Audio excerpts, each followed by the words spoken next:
Welcome to the DWI Guide podcast, where defenders of the Constitution assemble to prepare for courtroom battle and firm owners gather to develop marketing strategies that will revolutionize the practice of criminal defense. Here's your host, the DWI guy, Jake Minnick. Hello, freedom fighters, and welcome to another episode. Today we have joining us on the podcast, Dr. Daniel Martin. Dr. Martin is an Asheville native. He earned his doctorate of chiropractic from the Life University, where he completed his residency at the largest chiropractic office in Georgia. He is advanced proficient certified in torque release technique, which is the most specific scientific research-based chiropractic technique in the world. Dr. Dan has a passion for seeing lives changed through principled chiropractic.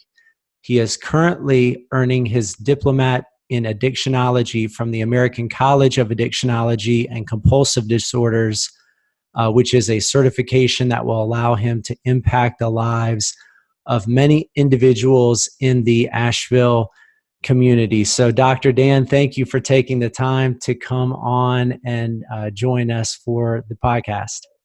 Absolutely. Yeah. Thank you for having me. Excited to be here. Well, Dr. Dan, before we get too deep into kind of the what we're going to go through today, which we're going to kind of talk about the brain chemistry, what's going on with addiction. So what is addiction? Just understanding better what addiction looks like.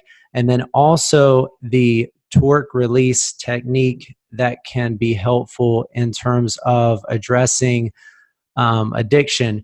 But before we get to that, I had a little surprise for you. I have my assistant, Stephanie, went to Asheville Christian Academy, where apparently she found a yearbook that has a yes a good shot. I don't know what age it says Daniel Martin, but we got the yearbook picture of Dr. Martin well before he entered the chiropractic business. So what was the time frame for figuring out that this was going to be the lifelong deal? That's fantastic. I'm going to go with that. Looks maybe like 7th grade. I'm going to go with, but that's so great. Yeah. Funny enough that you brought that up, because I was going to ask you about it, because I watched one of your videos and I saw Stephanie in there. I was like, oh my gosh, I went to school with her. That's awesome. That's fantastic. Yeah, that's great. That's a dime right there. We'll send it to the team maybe at some point. I think that they would like that for sure. Oh, that's great. Well, Dr. Dan, thanks again for being on. And kind of what we maybe want to just start off with are kind of understanding what various types of addiction that you see. Yeah. So, addiction is such a massive, massive beast. And it's a beast that has many heads and many forms. And if you were like me before I started going to this, taking these classes with the American College of Addictionology, I didn't really understand what addiction was. It only from, what I had seen and thought of in my own mind would be, maybe an alcoholic, maybe the guy, laying on the street downtown and there's some needles around. But I didn't realize, how rooted addiction is in this culture, and it's just several forms that it can actually take versus maybe I would say stereotypical ones that would come to mind, or especially that came into my mind. So the one thing, I think, with anything that you are studying or that you want to, really tackle from any standpoint, is you really have to understand or try to understand exactly what it is that you are facing before you go after it. It's like a football game, I played on the flag. We had a flag football team with the Asheville City League. Oh my gosh. We were in the upper league. We got crushed. We never prepared. We never had practice. Like, in the teams that did were practicing, we got slaughtered. So I think addictions like that, if you don't know what you're going after, man, you're going to get beat up. And even when you do know what you're doing, it is still such a beast and has such a grip on people's lives that you're still going to get beat up, right? Because it's a disease of chronic relapse. But man, what an exciting field, because it's one of the biggest, if in my opinion, the biggest problem in the American health field today. And it's not talked about. It's not addressed. It's a black sheep, and, not a lot of people really know about it. So I would say, to start off, let's define it. What is addiction? So addiction is, deciding to do something, a compulsion of use, right? That you're going to do despite a negative consequence, right?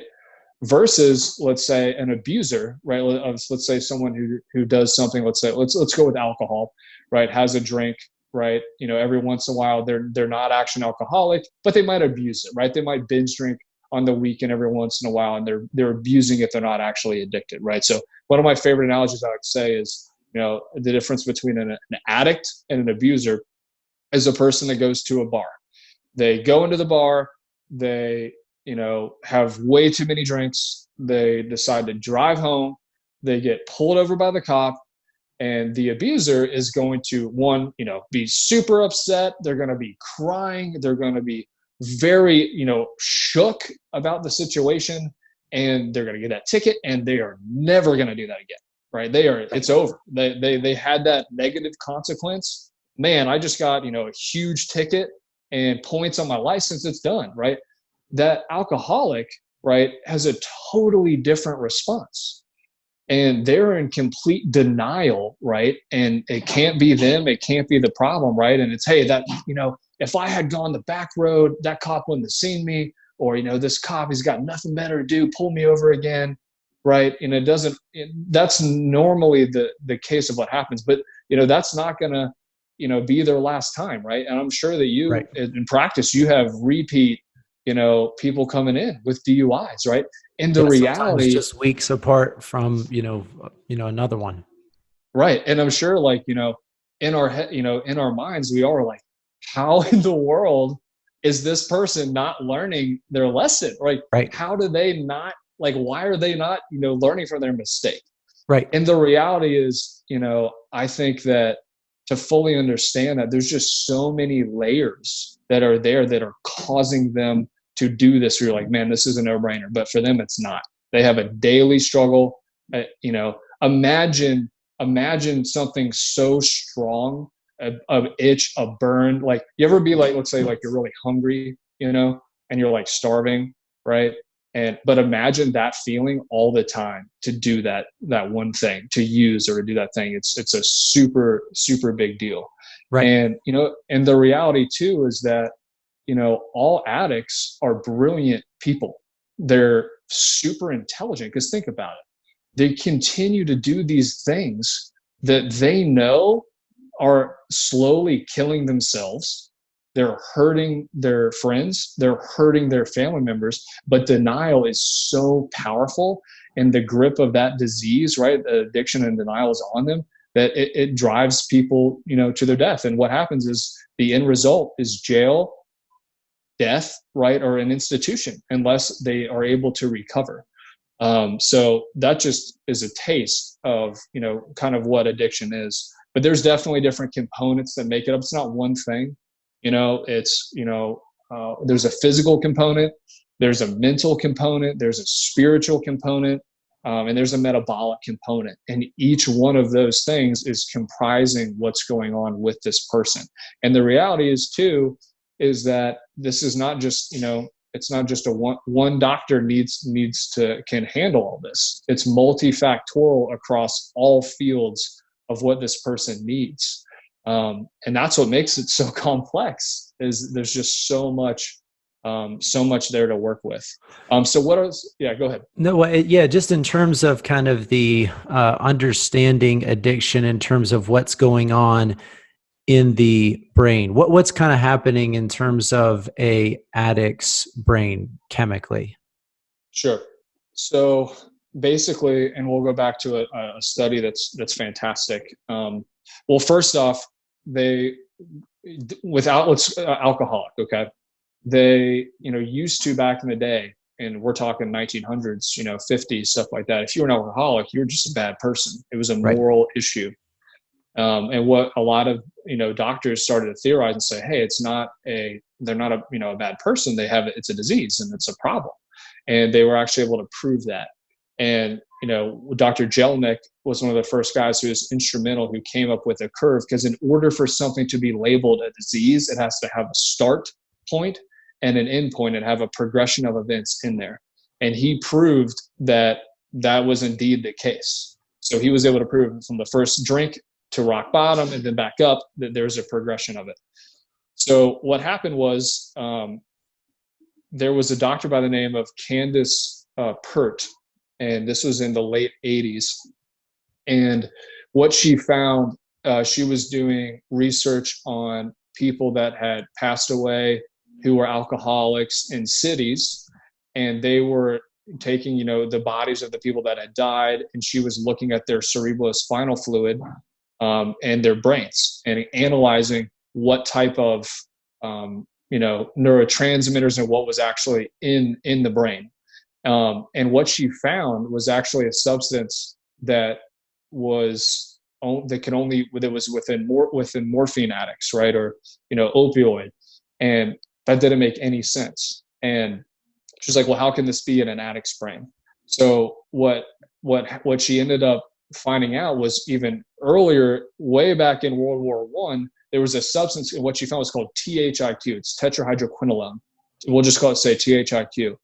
And what had happened in World War I, the Allies, they had ran out of basically morphine to help their wounded on the front lines. So they had to come up with something to help them. So they put their scientists to work, and they came up with THIQ, and it was a synthetic form of morphine. It was so addictive and so powerful, they couldn't wean these guys off it. They were so addicted to it.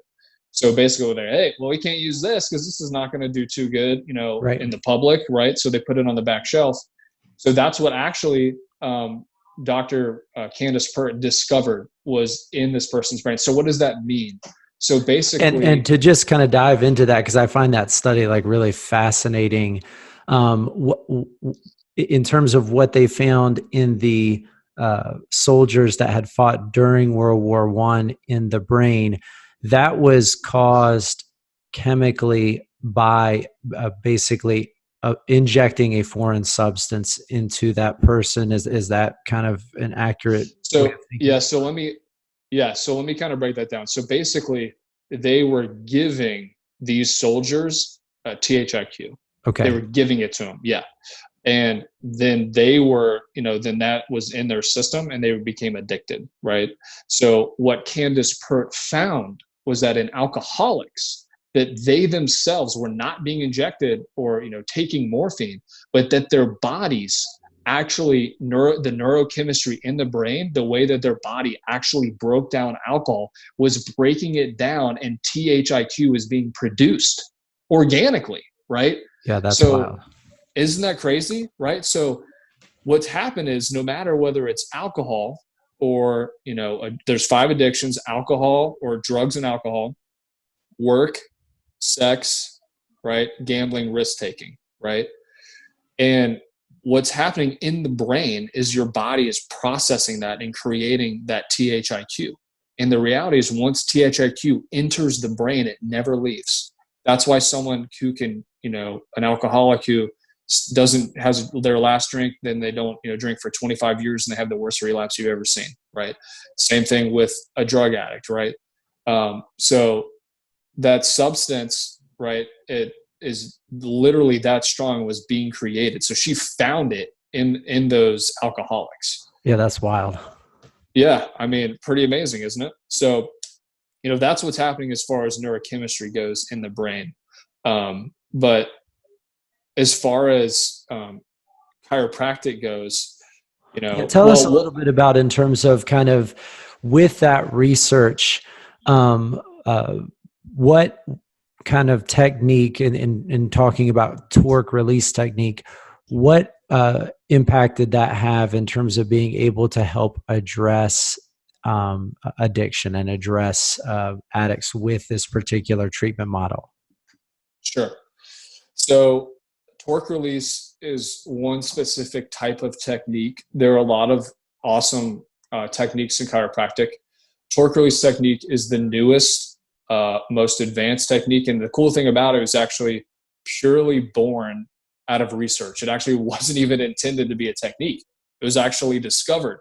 Unlike a lot of other chiropractic techniques, and again, they're all great, they all work, but they were more so one doctor on his own found awesome ways to adjust someone and then say, hey, I'm going to name this after me. This is this technique. As opposed to torque release used a lot of those awesome types of analysis of these brilliant other chiropractors and basically turned it into one technique from a research study. And that's how the whole torque release technique was born. But basically how it was born was they did a huge study in Miami on a bunch of cocaine addicts. And what they found is that when they was through the drug treatment court there, is that correct? Yep. It was the first, if I'm not mistaken, the Miami drug court, the first one.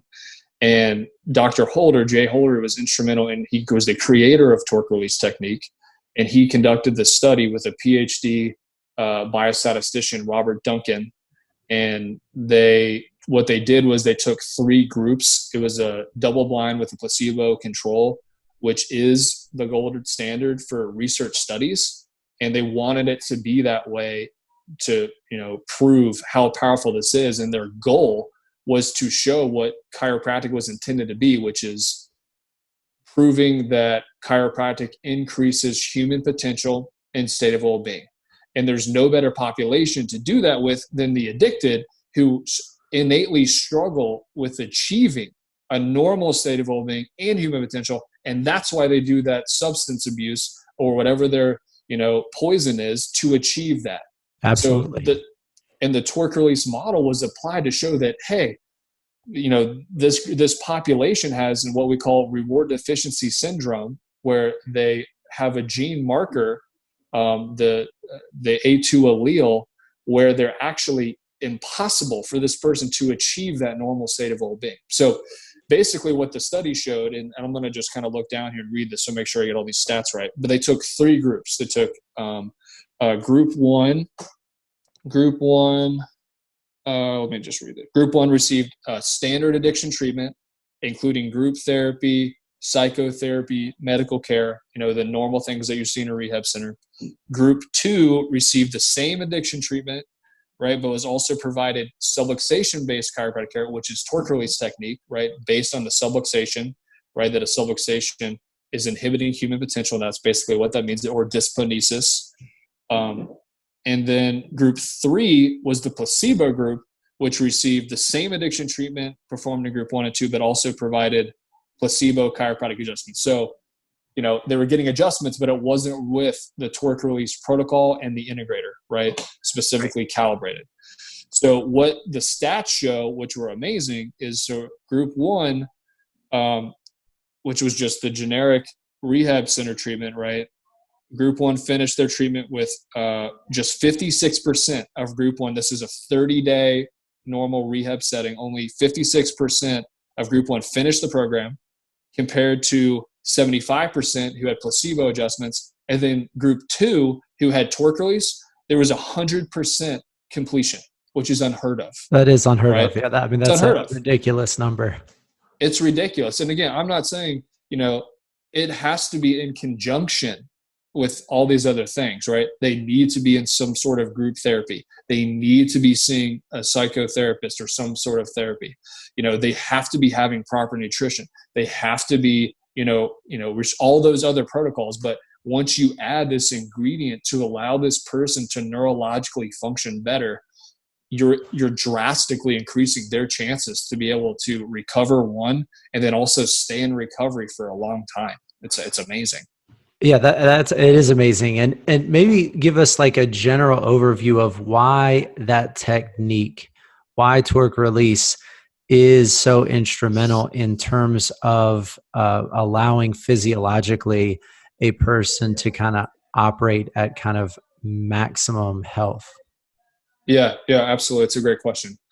Yeah, and again, the that's the goal. The goal of torque release is to not treat problems. It's to not treat pain, right? Our whole society is so allopathic and just treating a symptom. We don't actually like, well, hey, how can we actually function better? And why are we not vitalistic in our approach? And that's what torque release is.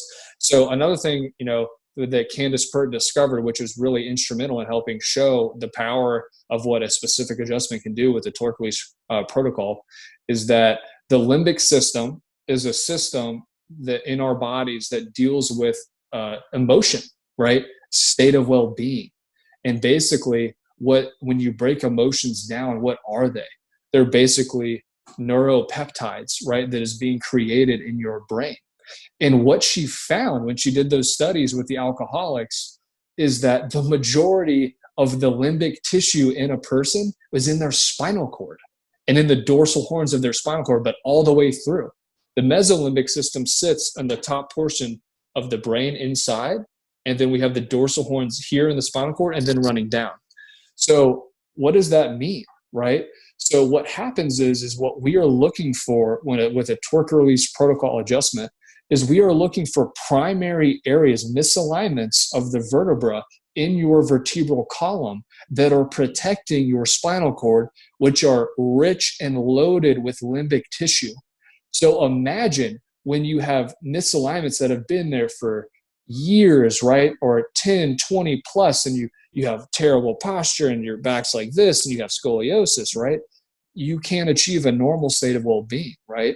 So by actually getting correcting those primary misalignments, primary subluxations, amazing, we're actually facilitating the brain to communicate and allowing those neurotransmitters and dominoes to fall, right? The brain cascade reward system to allow you to function better. So, this is incredible for, people that can't achieve a normal state of well-being, like the addiction population. But imagine you as a normal person, how this can actually help keep you and functioning really, really well. Yeah, it's amazing. And it's, in terms of looking at it from the perspective of somebody suffering from an addiction, when these, neurotransmitters are communicating appropriately, is that basically then allowing a lot of the other forms of traditional treatment to optimally work with regard to that particular individual? Exactly. 100%. In my opinion, everyone who's in, everyone should be getting adjusted, but especially people, it goes hand in hand with psychotherapy. It enhances 10 times. There's actually an article in, it was either Psychology Today or another big time magazine that was saying that actually if psychotherapists refer their person to a chiropractor, that, and work in conjunction, it's really, really powerful. And it absolutely enhances in every single aspect that person's ability to heal and to function better. So whatever that they are doing, they have a higher percentage to complete that and, and stay in that mode of recovery and restoration versus the other. You're taking one step either way. You're taking every day, each decision is a small step towards or away from health. So, it's always, nothing perfect, but you want to try to add all those little percentage points up and especially for someone who's struggling with something, a disease so powerful, why not, do something that can only help you? I think being as progressive as possible when you're dealing with something like addiction and kind of taking every angle instead of just trying one thing at a time or, just trying this treatment, for those people that have the financial resources and the kind of familial commitment, the right kind of support group in place, why not be trying everything possible? The other thing I wanted to ask you about is the kind of help in terms of amino acid supplements that is also a part of being able to kind of help address issues with those suffering from addiction. So tell us just a little bit about kind of that treatment operation as well. Yeah, absolutely. So what we call neurotransmitters, right, is stuff that's in the brain that allows you to function well. So example would be, something that people struggle with or addicts have a problem with is majority of addicts have what we call the reward deficiency syndrome, right? And one thing that a big neurotransmitter involved with that would be dopamine, right? So on average, let's say it's a reward neurotransmitter. So when you eat food, right, you have that big old slice of pizza you've been dreaming about all day, your body is creating dopamine, right? Right. And it's around 300 to 400 dopamine. When you have sex, right, add another, couple hundred on there. But then when you do something like heroin, right, it's like 10,000 is produced, right? Right. Right. So imagine if you're doing heroin, all you want to do is heroin, right? Because you feel so good, right? So what happens is, though, when the addicted population, right, depending upon what they are addicted to and what their, the poison of their choices, it affects the body differently and depletes natural neurotransmitters that are gone. So when you have such a massive chronic depletion, or even acute, let's say someone just started, right, this is what helped that big time. But if it's been for a long time, the body can't produce those like it should because they've just been so far depleted. Right. And what happens is so where for a normal person, if they have a couple of beers, the reward center is basically kind of at a high dopamine level for somebody that's addicted and is not experiencing that same level even once they've had 12 or 15 drinks. Right. And tolerance builds and builds and builds and builds. And I mean, amazing. It's a testament. It really is. It's a testament to how amazing our bodies are and what they can handle. It's unreal. Like, your body is choosing to be alive and can handle, liters upon liters of just insane amounts of alcohol and still alive. So imagine what it can do on the other side. You know what I mean? By allowing it to function better. And that's what neurotransmitter, you call it nutraceuticals, amino acid therapy, or neurotransmitter replacement therapy. It's basically taking those main types of nutraceuticals or neurotransmitters that have been depleted. So there's normally 4 that the majority of the addiction population should consistently take. And there's 4 of them. One's called DL, phenylalanine, L-glutamine, L-tyrosine, L-tryptophan, and chromium. Now, depending upon what, the addiction person or the addict is struggling with, there are other things, because there's other target organ damage in other areas that they might need a different type of, amino acid. But that is also really important. And I can't say, I haven't spoken with a lot of the different, centers that we have here in Asheville. But it's something that, should be recommended that they take. And this is very inexpensive. And this is a really, I think that's one of the great things about that particular treatment option is it seems very, very affordable. Very affordable. Oh yeah. And, something you would take on an empty stomach. But there's a great book, called, I would highly recommend reading it. It's fantastic. It's called Staying Clean and Sober. Okay. There's a couple of editions. They're all good, but I think the 3rd edition is probably the best. But the authors are fantastic. Both struggle with addiction, but have mapped out just a lot of great alternative ways and just for results for themselves, but also for others. And amino acids are talked about at length in there. Torque release is talked about in the research. So that's a great book and a resource. Yeah, and I think for us as attorneys, this is just something that is helpful when we have a client that comes into the office. We tend to look at the kind of legal implications first, right? That's what we're trained in. That's what we went to school. So we walk through kind of the case. What are the kind of sentencing factors that are going to play in the courtroom? How likely could this case be won at trial? What is a plea offer going to look like from the state?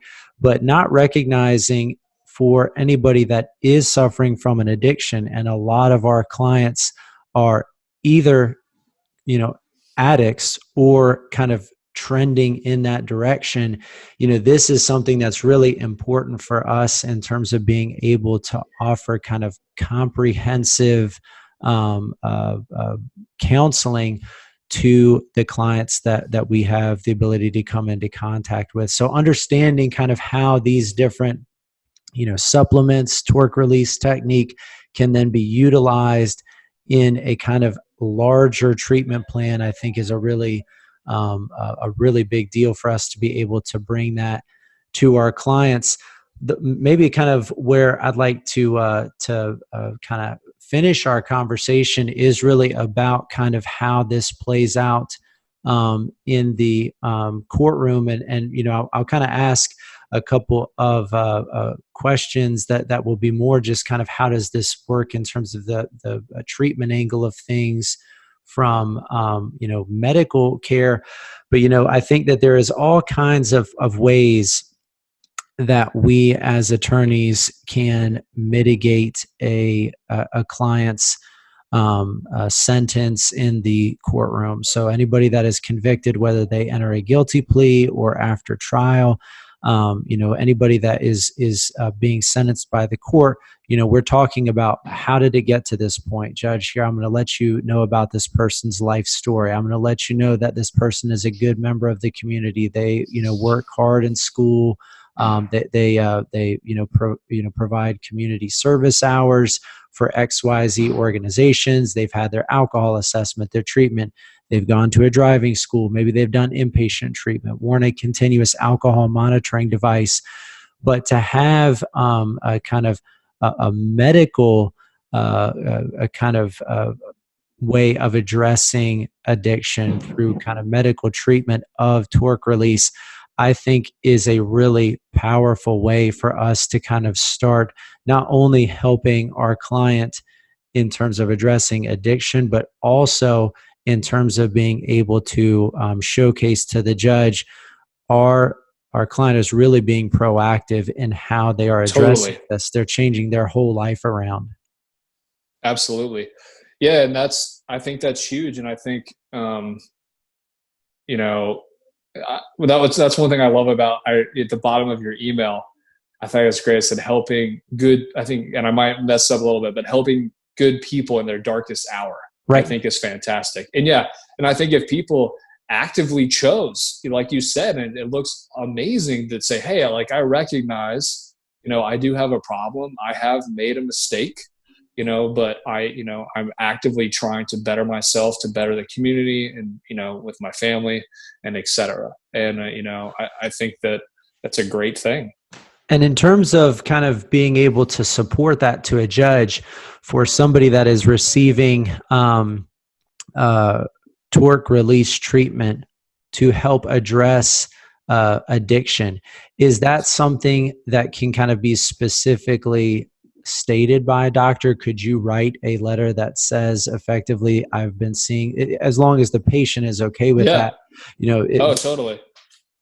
Yeah. And there were, in the Miami drug court, what they did back in the early or late 90s was it was court mandated that you will go to jail unless you complete, a year worth of treatment of torque release technique. And that's the thing is people that happened with, they did another study of the 1,600 people that did that over a year. There was a 3% arrest rate, which is again, unheard of. So, but I can absolutely, and that's the thing is, I have access to people that are way smarter than me. Dr. Holder, I have a great relationship with him, and he can always help navigate a lot of these waters to help benefit us all.